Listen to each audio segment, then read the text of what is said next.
This episode of ETC is brought to you by the all-new 2016 Honda HR-V, the crossover that gets it right. What's up, guys? Welcome back for another news dump. So, you're supposed to fart. Oh, yeah. Do it.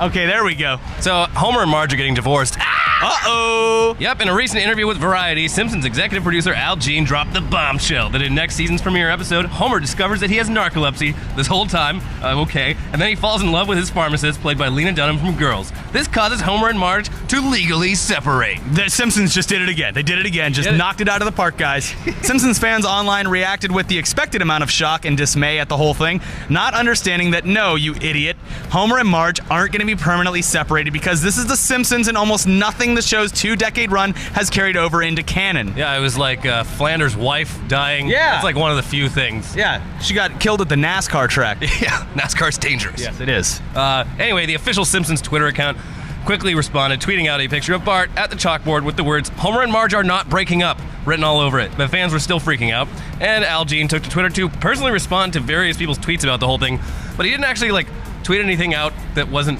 @tagged. He was just replying to individual... Just doing, not a blanket statement, just very personal responses from Al Jean. No, it's not happening. Yeah. Sorry. Well, this guy will tell his friends. It'll be fine. Between this whole fake Homer and Marge getting divorced scandal and the previous revelation that in next year's Treehouse of Horror episode, Sideshow Bob will finally get to kill Bart, the Simpsons fans are really proving to not be that great at reading comprehension or basic logic. So, no offense, but guys, it's a cartoon. It's a cartoon. They can do whatever they want. Why are you still watching it? Why? All right, but let's move on from something that's worn out its welcome for, a couple years, a couple ways, to something fresh and new that we're stoked on, despite it coming from Lifetime, which is television for women. Yeah. We're talking about A Deadly Adoption, the upcoming TV movie from Will Ferrell and Kristen Wiig that's going to parody Lifetime's super melodramatic made-for-TV movies on Lifetime. We previously told you that this is going to be about Ferrell and Wiig as a successful married couple who take in a pregnant woman in hopes of adopting her child when things go awry. Uh-oh. And now there's a teaser trailer for it, although for whatever reason they've blocked it in Great Britain, so I had to waste 20 minutes finding a reliable VPN that wasn't going to ruin my computer. We got around it, guys. Yeah. Don't worry. We're very resourceful. But we did see it. It's very short. It doesn't show much. It's like Will Ferrell covered in blood. Yeah. And then... The best part is it looks like they're going to take this completely serious. It's not going to be a comedy. The only comedy will come from watching these two comedic actors try to be serious on screen. Yeah, it'll come out on June 20th. It'll be interesting to see how straight-faced the whole thing actually is. I think it's deadpan the whole way, like exactly how they'd play it if they were serious. Well, I'll be watching. Yeah, it'll be good. Let's move on to some Netflix news because they just joined the mainstream movie game. They've just acquired Brad Pitt's feature-length satirical comedy War Machine.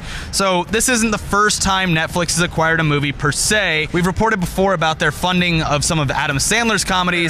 But as far as I can tell, this might be the first released in theaters as well as on the streaming platform. So the film's based on a book called The Wild and Terrifying Inside Story of America's War in Afghanistan. Sounds hilarious. Yeah, a real romp by Michael Hastings. And the movie is going to star Brad Pitt and have David Michaud in the director's chair. So this is a unique step for Netflix because it's going to be released theatrically, but also on its streaming service, which is it's weird. It's going to be simultaneous? It didn't say in the article, but I would assume you know it's going to be on streaming, so maybe why would I go pay for it in theaters? So we have to kind of wait and see how this affects the box office take. I'm assuming it's going to be a limited release if it is. Yeah. And then you'll be able to stream it on Netflix. But yeah, I mean, this could be kind of a trailblazing type of move for future movie releases, which would be cool. Interesting. Anyway, in the film, Brad Pitt plays a 4-star general who's determined to win the impossible war in Afghanistan. It's going to find its release sometime next year. There's no hard date that we've seen yet.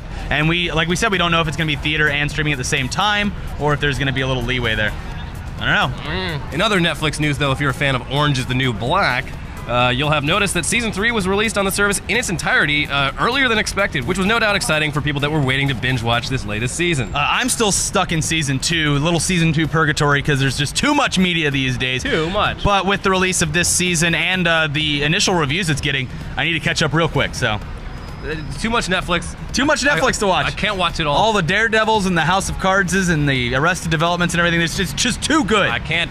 I have to quit my job if I want to watch all these. Yep. Anyway, we've also got an update on that Lonely Island project called Connor for Real, which follows Andy Samberg as a fallen from grace pop star looking to reignite his career because now we have an actual release date for the movie. Yeah, it'll be released in just under a year on June 3rd, 2016. And this thing has an all-star cast. It features not only all of the Lonely Island crew, but also Tim Meadows as the band's manager, Imogen Poots as Sandberg's love interest, and even Sarah Silverman as the publicist. And we haven't really ever been let down by the Lonely Island, so... Yeah, any of their shorts, any of their movies, they're all great. They have a pretty high standard for quality, so... Great track record. Even Brooklyn Nine-Nine. Yeah. Fantastic show. It's great. Yeah. Anyway, I had the opportunity last weekend to talk to Jurassic World director Colin Trevorrow and actors Chris Pratt and Bryce Dallas Howard at the Jurassic World Junket. So let's cut over to that. So, honestly, I'm gonna be real with you. I'm pretty intimidated. You're like the coolest dude in the world right now. True. But I'm gonna try to get through this. So, I mean, do you remember seeing the first Jurassic Park as a kid? And Oh, sure, yeah. Experiencing that? Oh, Elliot, I remember. I was 13. I saw it in the theaters opening weekend.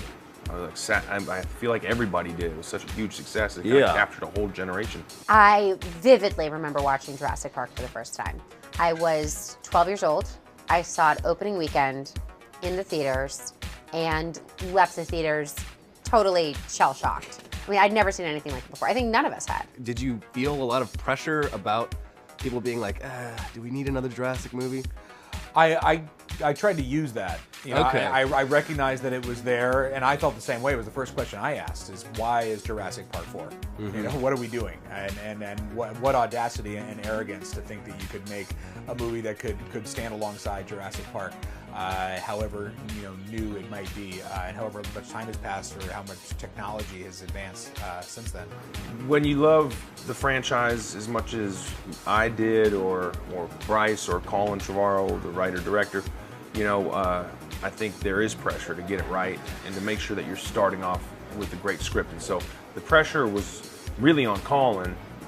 I felt it going into it, but as soon as I read the script, I knew that we had a fresh take. I knew we had an angle that was unlike anything people would expect, and was deserving of the title of Jurassic World. And so the pressure was kind of off, and then at that point it was just all about having some fun. It's just so cool to see Andy Dwyer's dream come true in the best way possible here. Elliot, you're so right. This is like my Burt Macklin. I get to be the superhero guy who's running away from dinosaurs and riding a motorcycle and carrying around a gun.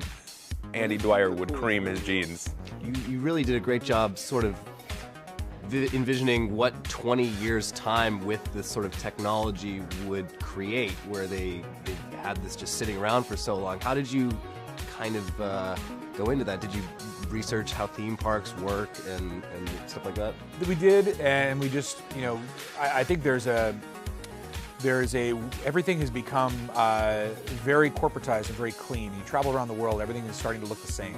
And so we took a bit from that. We also took a bit from the pretty clear idea that everybody wants to feel rich when they travel, and there's like this luxury that people desire, and that this park was made to feel much like Hammond envisioned initially, like a really, really high-end experience. Exactly, no expense, and so. All of those things went into it, and I wanted it to feel like a real place that would exist in 2015, that kids will see this movie and insist to their parents, I have to go there. I have to go to that place. That's so much of the fun of this film is, here we are, Jurassic World, 22 years since Jurassic Park, and the park is open. I mean, it is the manifestation of John Hammond's dream. And for me, just as like the inner 12-year-old was freaking out over the notion of being like, oh my gosh, it's a dinosaur theme park. Like, I want to see what that's like. All right, guys, we are in London right now to do some interviews for the movie Ted 2 with Mark Wahlberg, Seth MacFarlane. It's going to be fun. Universal was kind enough to send us here, and we had a blast while we were here this time. Much better than last time. And what a lovely city now that we're staying in a part of town that actually has people in it. Yeah, and stay tuned next week, because we're going to E3. Oh, yeah. Not quite sure what we're going to do there. Oh, Tugs is going to be beautiful. Yeah, hopefully we get to get our hands on some cool new stuff. I want VR, damn it. I want my life to be VR. And in case you've missed it, guys, Gods and Monsters it's fully out by now. Yeah. Go watch all the episodes. They're great. And then make sure to watch our podcast with Bruce Timm. It was actually released a little bit early because we wanted to get it up because of all the Gods and Monsters hype. The series is fantastic. It's great. If you haven't watched it, please watch The Chronicles. And then the movie comes out in like a month. It's like July, but Bruce Timm was he was so nice and very gracious. Yeah. So check that out, and we will see you guys next week from E3 and back home.